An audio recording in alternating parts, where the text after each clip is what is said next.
感觉头顶上还是有痛发紧的感觉。也许我今天拍的太晚了积压的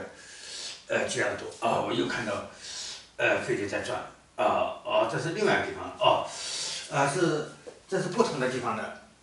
核电厂这是不同的地方，另外一个地方方法都一样先小飞机在下面转到扩大范围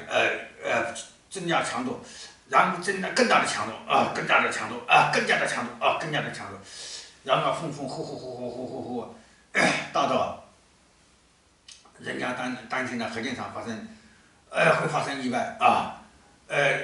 有风大到感觉核电厂担心发生意外，所以有的核电厂周围有的人开始疏散人群怎么之类的当然能疏散是更好的疏散人群以后，然后开始集合者如果有疏散是最好的疏散下去因为谁也不能保证100%的没有任何意外，因为毕竟是起的人和建造的人不是同个人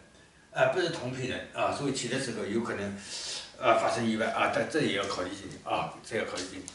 当然了，一旦发生这样的话，而且马上那个补救这个速度快得很，比那个地球上快得多只是说反正就是说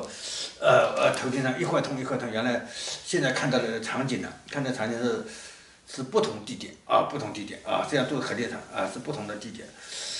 好，知道了再见再见再见